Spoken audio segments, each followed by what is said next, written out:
Coming up on this episode of the Locked On Bucs podcast, I am joined by Evan Closky. We have some voicemails that we're going to get to. We're going to get Evan's take on the football exchange from the 600th touchdown pass. We're going to talk about the New Orleans Saints on Halloween, and we're going to answer the question, is Mike Evans a first ballot Hall of Famer? All of that and more coming up on this episode of the Locked On Bucs podcast. You are Locked On Buccaneers, your daily Tampa Bay Buccaneers podcast, part of the Locked On Podcast Network, your team every day.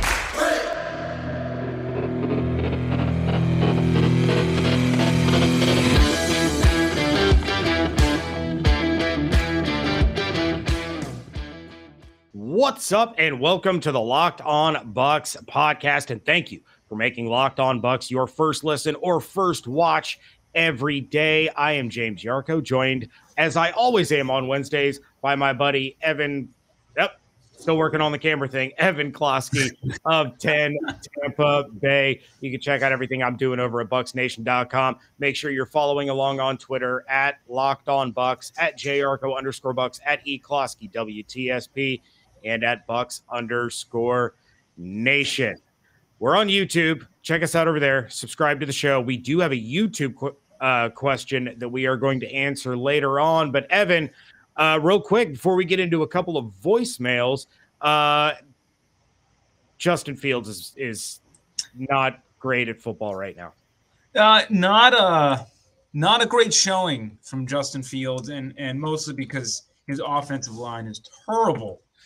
Terrible. So is his head coach. Awful. He's got to go. But we all know that. I think once Nagy goes, we can finally see what Justin Fields is. But, I mean, just Todd Bowles worked him. He had a rough day, and that's really being nice about it.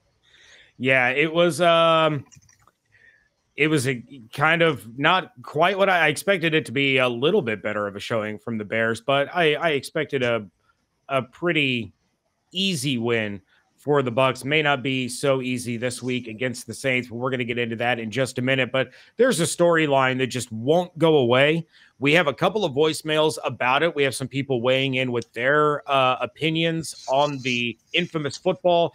They have their opinions on David and my opinions. So we're going to listen to a couple of the listeners real quick. Then I want to get your take on the football. You said you had an interesting one, so I'm excited to hear that. But let's head to the voicemail line and hear from a couple of our callers.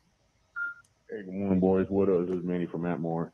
Hey, man, I was just listening to the show today, and I just want to collaborate 5 cents of my humble opinion here regarding Byron and him returning the ball. You know, just the fact that, for me at least, that Mike Evans gave me the ball, that Tom Brady was a 600 pass touchdown would have been enough for me. I mean, that's just, I mean, I've been a Buccaneer fan. I'm over 40. I've been a Buccaneer fan since I was, 10 years old. That right there for me would have been it. But right, all these people that are having a fit about this, I mean, it just tells you the kind of people that they are, in my humble opinion. I mean, you go there, you get this ball. What do you do? Trying to get rich and pay all your bills and get your whole family now taken care of for the rest of your life? I'd rather go down in history as the guy that returned the ball to Tom Brady in his 600 touchdown pass ball than the guy that was a douchebag and just kept the ball and wanted to make some money out of it on eBay or whatnot. Not to mention everything that he's gotten and probably what is still coming down the pipeline for him. The 2 season tickets for the next 2 seasons. I mean, the jerseys, the signed stuff. I mean, all of that stuff is all the stuff that we all dream to have. And at least me, man, I would love to have that stuff frame and all that. But again, it would have been just fine with me to just be the guy who returned the ball. Gave it back. I mean, they given so much to this, to Tampa, this team has for the last 2 years going on, that, it's just, in my humble opinion, the right thing to do. Another thought I had, I just want to throw it out there. I was just brainstorming last night, who will be playing for the NFC Championship, and hopefully it's the Rams. I want to play the Rams. It's a team that everybody keeps telling me we should be fearing. And I can't wait to your thoughts and input on the next game with the Saints. I'm just really hoping that Barrett or JPP or somebody gets a hold of Jameis at least a couple of times. I know it's probably going to be a little bit hard because he can move in his legs. That's what he's used to doing is running. Anyways, God bless. Fire to Canada. Hi, guys. JT from Texas. I didn't make it very far into the episode today, and I had to call in about this guy and the ball. Look, y'all said don't give him too much praise, don't give him too much hate. This guy deserves praise. He done exactly what Mike Evans would have did. You said Mike Evans felt bad for giving him the ball. How many times has Mike restructured his contract for this team? I mean, Mike's showing you how you should be as a person by doing stuff like that. This guy didn't need to get all that stuff. He probably didn't ask for all that stuff. The Bucs gave him all that stuff. This man knew what this ball meant. He turned around and handed it right back. I give the guy a lot of praise. I mean, clearly there's a bunch of people out there that would take advantage of a situation. That person didn't do anything for that ball. Brady threw it. Evans caught it. Evans gave it to you. You didn't do anything for it. I commend the guy for giving it back. The other thing I wanted to call about was Richard Sherman. I really like seeing him coaching. I wouldn't mind to see him do that for years to come on our sidelines. About like Dallas's quarterback's coach, Al Harris. I like seeing him there. I like seeing ex-players coaching. And the third thing is how much of our run defense is also on our offense. Touch on that a little bit. Talk to you guys later. Go Bucs. All right. Thank you to Manny and JT for calling in about the football. And I still think he got a sweet deal. He got the autographed jerseys from Brady, the helmet, Evans game-worn cleats, an autographed jersey from Evans, the 2 season passes for the rest of this year and next year, a game ball, and then Brady sends him a Bitcoin plus the $1,000 to the team store. So I don't know. I saw somebody, I can't remember who it was, on Twitter say that all the people talking about how this guy's an idiot for giving the ball back are the same people that would have been screaming for his head and to be banned from the stadium if he refused to give it back. So I don't know. The only thing I would have tried to haggle for Evan would have been like, you know what? I want my own personalized Super Bowl 55 ring. Give me the one that the players wore, not other ones. I want the official Super Bowl ring. Yeah, first off, Manny mentioned, going down in history as the guy that gives the ball back. I don't want to make it that dramatic, but 99% of the people in that position would have absolutely given the ball back. It's so easy being in these chairs and sitting at home or, on your Twitter fingers saying that you would have done something differently. But Byron was there at the game. He was jacked up to get the ball. And you only have moments to really comprehend what happened. I doubt that he knew even in that moment that was Brady's 600. Then it goes over the loudspeaker, which is when Mike Evans was like, oh, no. Then a team official comes over right as that happens and says, hey, Brady wants the ball. And he said, no, I want to, this is the first time I only got the ball, I've ever gotten the ball. And that's when they said, we'll get you another ball. We'll get you this. We'll get you that. And he gave it away. Like if Tom Brady came up to any of you at home and was like, can I have that ball back? Are you going to tell him no?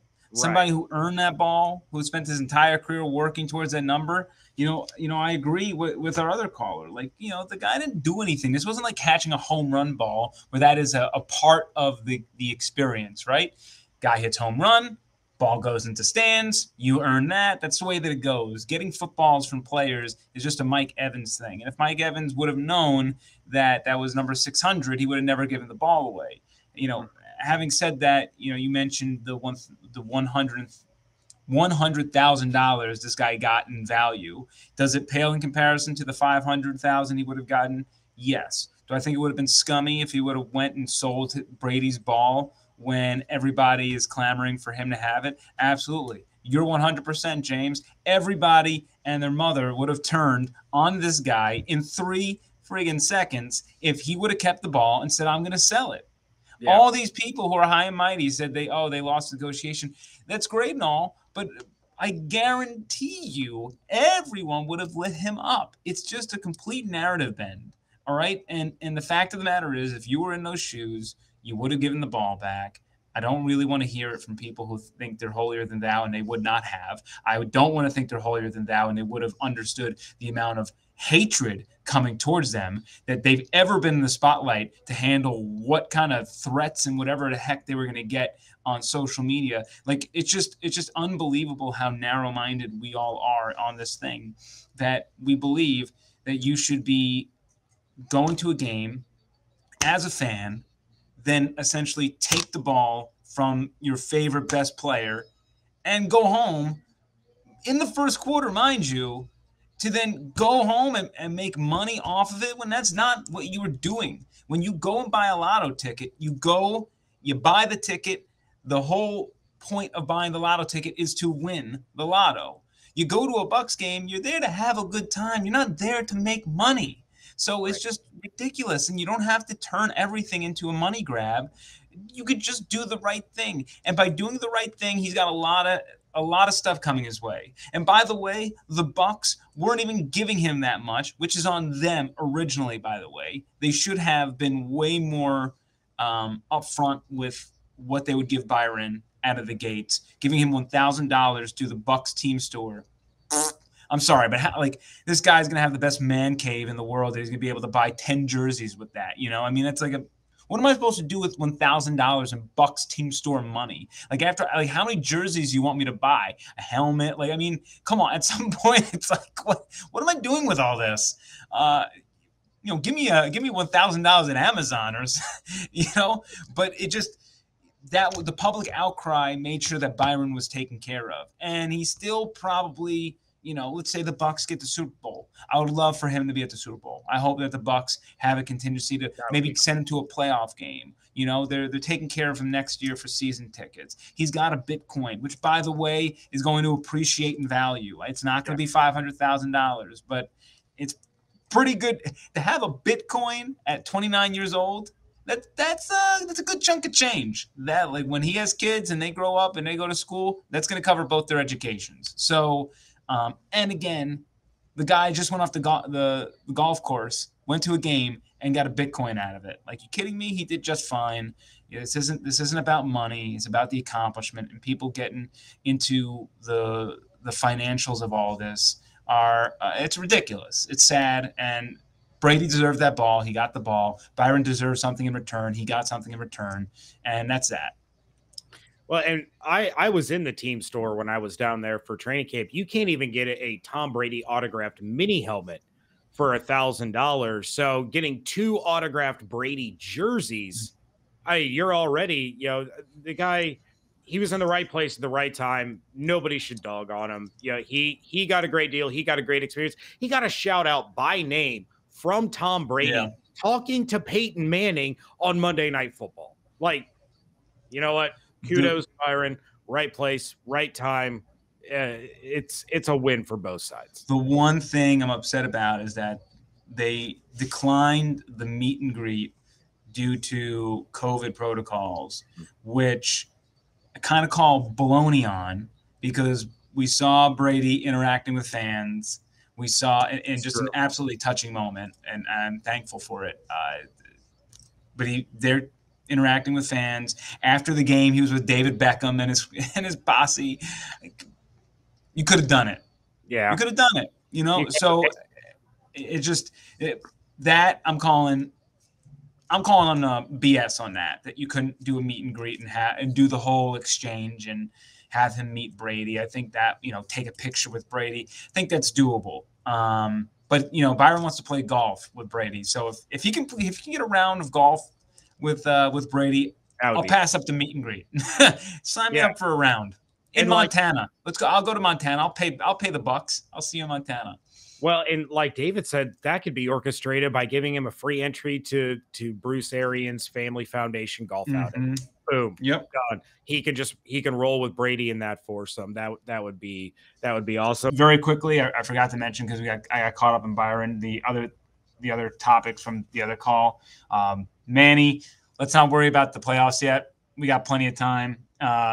We'll focus on that. Talk to me in 2 months and bring that question up, and I'll give you a real good answer. But right now is just way too early. We got more than half the season to go. That'll be our Christmas special. Yeah. Sherman coaching, totally understand that. It looks like he's a natural. But again, let him finish out his career. He's still got some juice left in the tank. And then the run D off the offense. I think it's a mixture of both. Of course, game scripts change when the Bucs go up. The Bucs go up because of their offense. Having said that, teams really are trying to challenge the secondary of the Bucs because they are very injured, and it seems to be a weakness, even though recently they've really done a great job, mostly because Todd Bowles has created more exotic blitz schemes. The defensive front is getting to quarterbacks, so on and so forth. So the run D is dominant because the run D is dominant, even though they didn't have a great game against the Bears. Shout out Khalil Herbert. But also teams really don't test that run defense often, which does help the cause, and they don't test it out often because of the secondary and because the game script doesn't allow them to really do it in the second half. So there you go. But yeah, just want to throw that out there. All right. Well, Bucs fans, it is that wonderful time where I talk to you about a wonderful app called Get Upside. Our listeners are making up to 25 cents for every gallon of gas every time they fill up. You just have to download the free Get Upside app in the App Store or Google Play right now. Use promo code Touchdown to get a bonus 25 cents per gallon on your first fill up. That's up to 50 cents a gallon cash back. Don't pay full price at the pump anymore. Get cash back using Get Upside. Just download the app for free. Use promo code Touchdown. Get up to 50 cents a gallon cash back on your first tank. Some people who drive a lot are making as much as $200 to $300 per month in cash back. There's no catch. The cash gets added right to your account. You can cash out anytime to your bank account, to your PayPal account. You can redeem it for e-gift cards from places like Amazon. There's other brands. You can start stocking up on gift cards to start putting in some stockings. 'Tis the season. You got to start getting ready for this. It's right around the corner. Just download the free Get Upside app. Use promo code Touchdown. Segment 2 here of the Locked On Bucs podcast. Thank you for making Locked On Bucs your first listen or first watch every day. James Yarko, Evan Closky on the WTSP Wednesday episode. We have another question. This one got sent in thanks to the YouTube comment section, and it's our buddy. Always a fun place to be. It is a fun place to be. Some of the comments are fantastic. Some of them are in other languages that I don't know, and some of them are just flat out confusing. But this one is not. This one had my brain working a little bit today, and it's from our boy Mad Dog. Gotta love the nickname Mad Dog. And he says, "Hey guys, what are your thoughts on Mike Evans approaching Mike Allstott's franchise touchdown record? Is he a first ballot Hall of Famer? Food for thought." And then he says, thanks, Mad Dog. Fire the cannons. Eventually, Mike Allstott's record was going to be surpassed, right? There have been players in the past that looked like the kind of player that could have done it. Cadillac Williams with his phenomenal rookie year, but then he broke down quick. Wide receiver Mike Williams was a stud for a couple of years. He faded out. Vincent Jackson, unfortunately, arrived a little too late in his career to be able to do it. But there have been some talented offensive players on this team. They've just been really, really bad teams. Mike Evans is the guy that is going to do it. It's going to happen in the next week or two. Because he's 4 behind now? Allstott? Yeah. 2. So it could happen this week. But it will be happening very soon. As far as the first ballot Hall of Famer, Evan, I'm going to defer to you to answer this one because I have thoughts. Yeah, and you got to remember there's a lot of projecting into this. So what is Mike? I think Mike Evans is 28 years old, right? Let me just double check that. Yeah, he's 28, and he's a young 28. So he turned 28 in August. So let's say if he has 1,000 yards receiving, like he's had every year in his career this year, that puts him at like 9,200. All right. So then let's project 10-2, 11-2, 12-2, 13-2, 14-2. He can get to 14,200 yards if he just does what he's been doing every single year in 5 years at 33 years old. You know where that would put him? That would put him in 11th place over Andre Johnson for all time. And remember, he's just 33 years old at that point. So now you start playing with house money, and he just needs another 3,000 yards, 4,000 yards to get around where Larry Fitzgerald is. So, all I can do is use projections based off what this guy has done. He has not shown any ability to slow down. He has not shown any injury issues, which can happen at a moment's notice and changes the entire picture. Do I think that he's Megatron? No. Like, as far as like just the freak athlete that Megatron was. Do I think that Megatron maybe became more of a mythical, whoa kind of character as time went on, and he retired a little earlier? Maybe over some other guys. Like, what if the Bucs win another Super Bowl this year? Mike Evans has 2 Super Bowl rings. I mean, Calvin Johnson didn't win diddly squat in Detroit. He didn't even have a playoff win. So, to me, winning matters, which is what he's doing now in the back half of his career. He can thank Thomas Brady for that.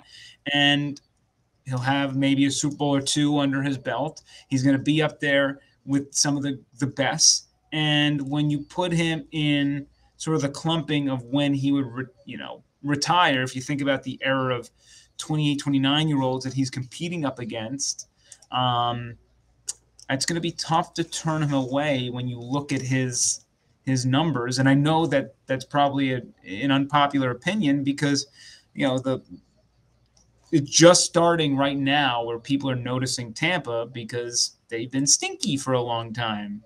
But if you look at Mike Evans and what he's done, he's going to go down as one of the best ever to do it if he continues to do what he's doing. Yeah, I do think that Mike Evans is on track for a Hall of Fame career. I do not think Mike Evans will be a first ballot Hall of Famer. Right now, this season, we're just going to look at this season real quick. He's, for you fantasy nerds, I'm one of those. He is the number 7 overall wide receiver in fantasy football because he's second in the NFL in total touchdowns behind Cooper Cup of Coffee. He's 19th in yards. He's 18th in receptions. But yeah, he's on pace to set a career high in touchdowns for the second consecutive year. But let's take a look at first ballot Hall of Fame wide receivers. There's 7 of them. 8 if we're going to talk about Larry Fitzgerald. Larry Fitzgerald is a first ballot Hall of Famer, so he will make the 8th one. You have Raymond Barry, Lance Allworth, Paul Warfield, Steve Largent, Jerry Rice, Randy Moss, Calvin Johnson. So I took a look at the most recent ones, Jerry Rice, Calvin Johnson, Randy Moss, through the first 7 full seasons of their career, which is what Mike Evans has done. He's on his 8th season. This is the first 7 full seasons of their careers. Compared to Calvin Johnson had 40 more receptions. He had 1,062 more yards, and he had 5 more touchdowns. Jerry Rice had 6 fewer receptions, 806 more yards, 32 more touchdowns. Randy Moss, 48 more receptions, 876 more yards, 29 more touchdowns. I think Mike Evans finishes with a Hall of Fame career. Again, projecting exactly, Evan, what you said, that he stays on this pace that he's been on, which is he's good for 1,000 every year, but I don't think it's a first ballot career. That's that's fine to bring, there's so many guys in that clumping. Like, it's very possible that he kind of enters the Hall of Fame in a similar fashion to what Steve Smith is about to do, right? Steve Smith is a top 10 wide receiver of all time. To my knowledge, he only played I'm just saying stats wise. All right. Yeah. Stats wise, he's top 10. And to my knowledge, I think he only played in one Super Bowl and lost. So he has no titles. We put an emphasis on titles for better or for worse. And, it's not my job necessarily to you're breaking it down in the way that the system works, to which I think is totally fine and valid. I think everything you said is a great argument for why he's not going to be a first ballot Hall of Famer. I come at it from the perspective that there were a lot of people who should have been first ballot Hall of Famers who didn't get that nod for dumb reasons. Sure. I never get the whole first ballot Hall of Famer thing, and maybe I can clear the pain on another podcast and to discuss that. How, you know what? You're not a Hall of Famer this year, but next year I'll give you the nod. You're just not good enough to be a first ballot Hall of Famer. You're just a regular old ballot Hall of Famer. It's stupid. It's all stupid stuff. If you're in, you're in. Just go in. Like, why do we have to do this song and dance?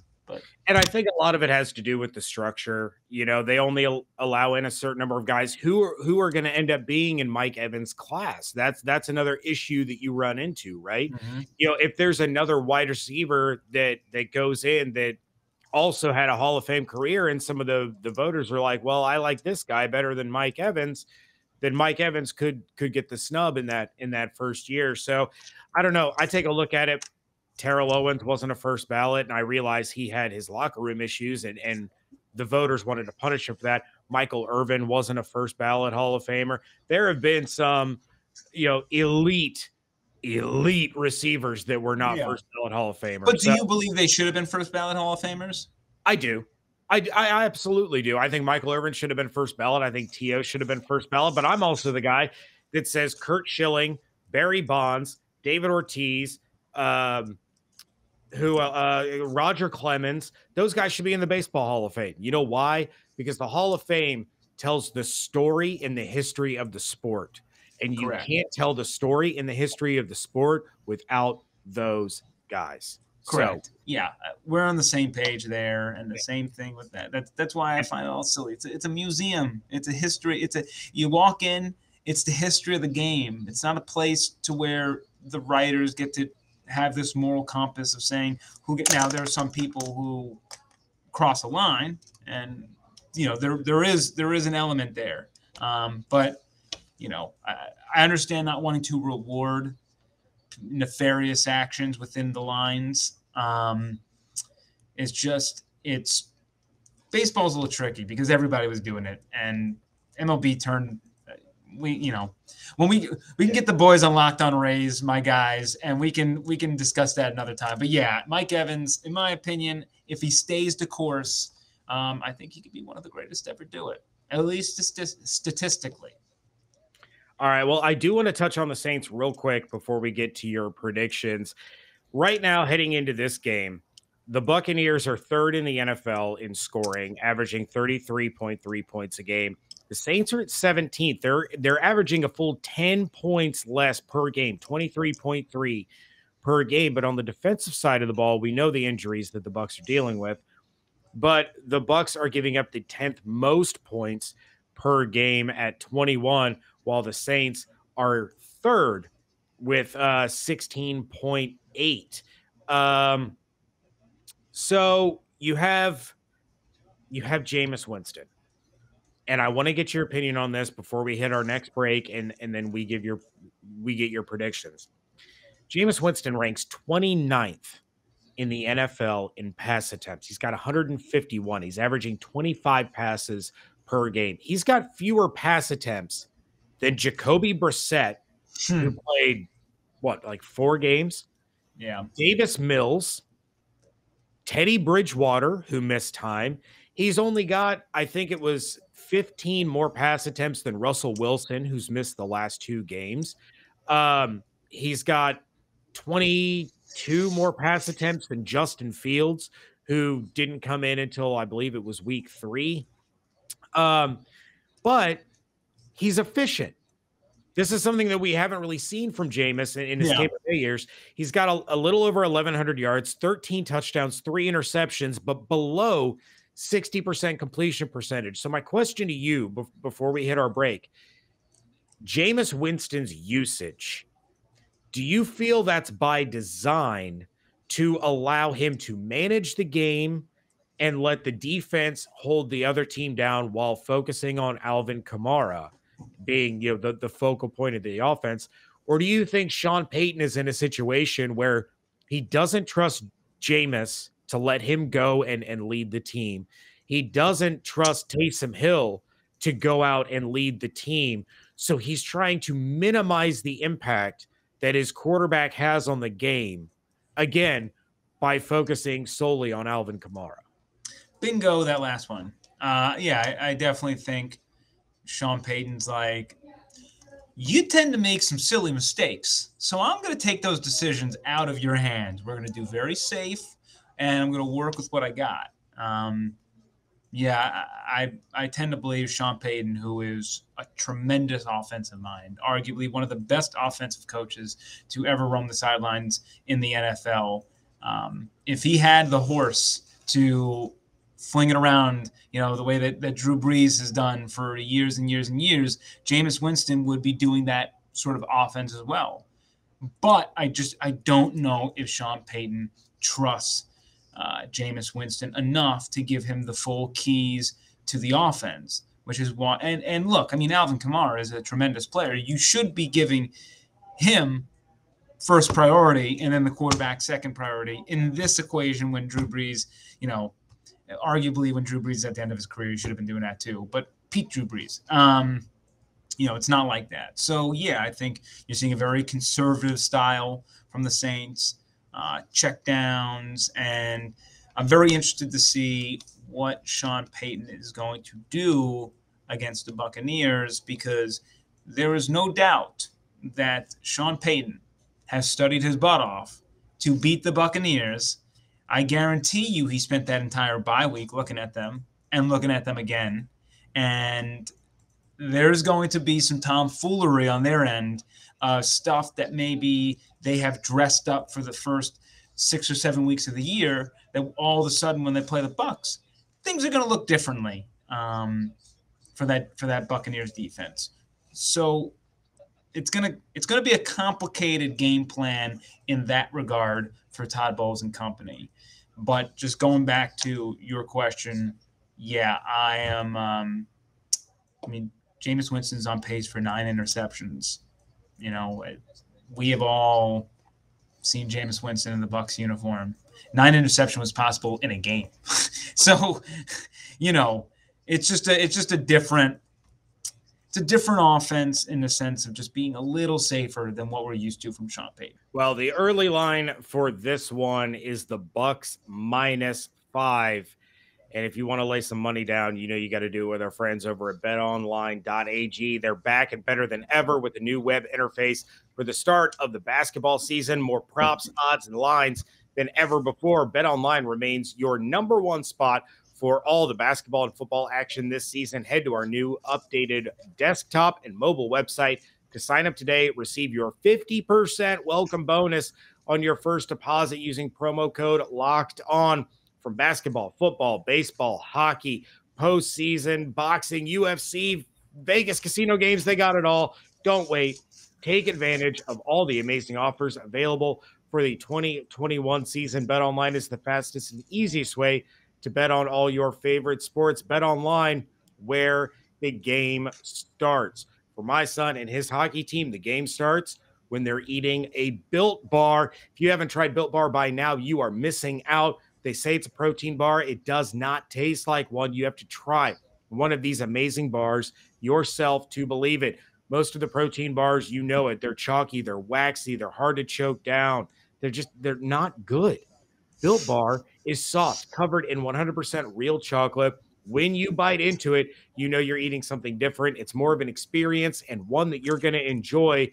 You'd swear you're eating a candy bar. Built Bars are low carb, low calorie, low fat, low sugar, high in protein, all the healthy benefits on top of just being purely delicious. So many flavors: coconut, raspberry, mint brownie, coconut almond, double chocolate, salted caramel, cookies and cream. You guys know that I love that blueberry muffin bar. It's still over there at built.com. Use promo code LOCKED15 for 15% off your order. Again, promo code LOCKED15 for 15% off at built.com.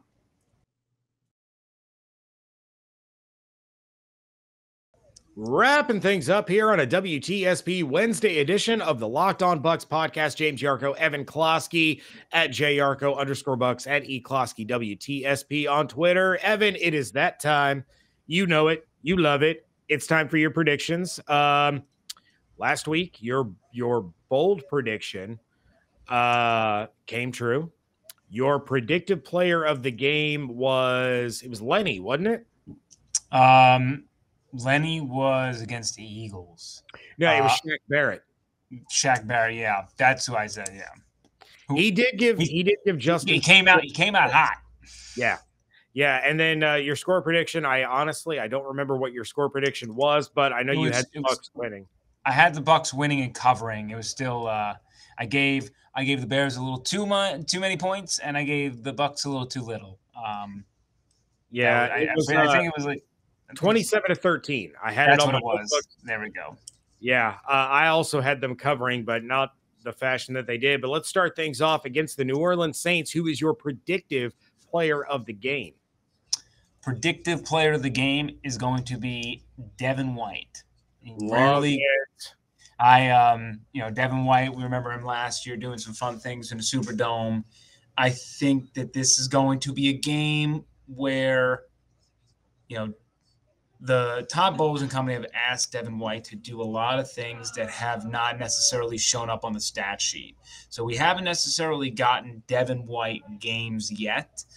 We haven't been able to brag about Devin White, and he is so due. This is a great matchup for him because I have a feeling they're going to be attacking short and in the intermediate parts of the field. So when it comes to limiting Alvin Kamara, I think he's going to have to play a vital role in this, as the whole team is going to have to do that. But I really think we're going to walk away with Devin White having an excellent game. I have him forcing a turnover. Whether he secures that turnover or not, I'm not sure. But he's going to have a forced turnover, and also we're going to walk away saying this guy. What a game for him. I'll say it's a podium game for Devin White. We'll hear from him afterwards about a slew of tackles, a turnover, and maybe another big play at the end of the contest to just kind of put the exclamation point on it. Yeah, I'm with you 100%. I think he's going to be the one in charge of shadowing Alvin Kamara, like what we saw in the divisional round last year. He's going to be dropping back and covering Kamara in the passing game. He's going to be the one sprinting up to the line and laying down those big hits and screaming in his ear, just like we saw in the divisional round. I think Devin White's in for a big one, and I am here for it. Bold prediction. What do we got? Bold prediction, and I know that I just said that he's only on pace for 9 interceptions. My bold prediction is Jameis Winston will not throw an interception against the Buccaneers. And I say it's a bold prediction because if you were to ask 10 people, Jameis Winston against the Bucs, what do you think he's going to do? How many do you think are going to say that he's going to throw 0 interceptions? None. Exactly. So that's why 0 interceptions is my bold prediction. I don't think it's going to be the performance that a lot of Bucs fans are hoping for against their former friend in famous Jameis. I could see that one going either way. I think if it's close, if the Saints defense is able to shut down the Bucs offense and it's staying within that 1 score range, I think you're right. But I think if at any point the Buccaneers get ahead by 10 or more, Winston's going to start pressing the issue because, this is big for him. We all remember what happened on that Sunday night game when he interrupted Drew Brees' post game and started eating his W again. If he's down by 10 or more, I think he's going to press the issue a little bit and he's going to make some mistakes. So I like your bold prediction, but I feel that will be dictated more by what the Bucs offense does than by what Jameis does.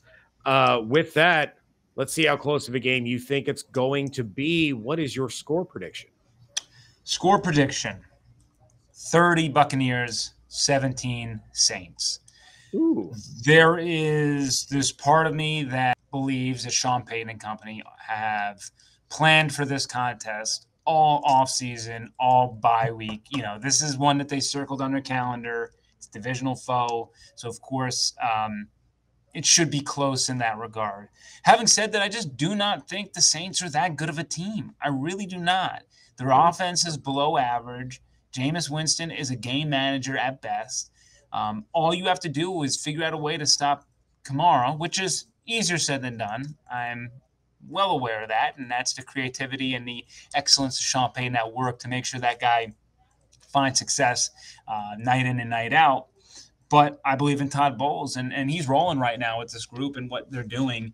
And I think that they're going to have a pretty good game plan on how to disrupt a guy like Jameis Winston, who, the Tampa Bay has shown the ability to really screw with quarterbacks who just aren't of that top tier. I mean, it's no coincidence that guys like Dak, Matt Ryan, and Matthew Stafford, even though I know those were the first 3 games of the year, were able to find some success. And now, while the team is facing a string of players like Jalen Hurts, Justin Fields, Jacoby Brissett, where these quarterbacks are struggling, and they're young, talented, raw, and in Jameis's case, he's talented and he's got experience, but he's got flaws. That's why he's not in Tampa anymore. That's why they got. I mean, look, you get Tom Brady. That for some reason Tampa Bay was the only one smart enough to realize, I want that. But we saw what Jameis did for so long in a Buccaneers uniform, and usually with the good comes the bad. And so I just think the Buccaneers are rolling right now. They're hot. The offense is clicking despite what that second half kind of showed us. Mentally, it's tough to stay engaged when you just whooped a team 35-3 in the first half or whatever it was. I think it was 35-3. So, they should have put up 50. They could have put up 50, whatever. If it was a close game, they would have put up 50. Just give me the Bucs rolling into that bye week and creating a 3-game lead in the division. I love it. With that, Evan, we are going to get out of here. Let everybody know what's on tap over there at 10 Tampa Bay. Yeah, remember, you can go to 10tampabay.com. We actually have a story with Byron, the guy who got Tom Brady's 600 ball from Mike Evans. Actually, Ryan Bass's fraternity brother from UCF. So just a nice little connection there to 10 Tampa Bay. Very completely nice. Random, but that fell right into our lap. So if you want to hear from Byron, head to 10tampabay.com. Also, we'll have much more on the Blitz Sundays at 11:30 in the morning with our guy, Simeon Rice. We were talking about cryptocurrency last week. We're going to be talking about Byron. We're going to be talking about a lot of things. You never know what's going to pop up. Can't wait to get another episode underneath us. So tune in there. And again, on Twitter, at Closky, WTSP. You can see it there if you're watching on YouTube. And hit me up. I'm always down for conversations on the Twitterverse. All right. And we thank you once again for making Locked On Bucs your first listen or first watch every day. Now, just make sure that you make your second listen to Peacock and Williamson NFL show. NFL analyst Brian Peacock and former NFL scout Matt Williamson host the Peacock and Williamson NFL podcast. It is free and available on all platforms. You need to check it out, just like you need to check out everything that I got going on over at BucsNation.com. Make sure you're following along on Twitter at Locked On Bucs, at JArco_Bucs, at DHarrison82, at Closky WTSP, and at Bucs_Nation. Send us your voicemails and emails to 813-444-5841 or lockedonbucspodcast@gmail.com. Thank you once again to Manny, JT, and Mad Dog. Mad Dog again in the YouTube comments. Subscribe to the YouTube channel over there. Hope you all have an absolutely outstanding day. Stay safe, stay healthy, wash your hands, be good to one another. And we thank you so much for joining us right here at Locked On Bucs.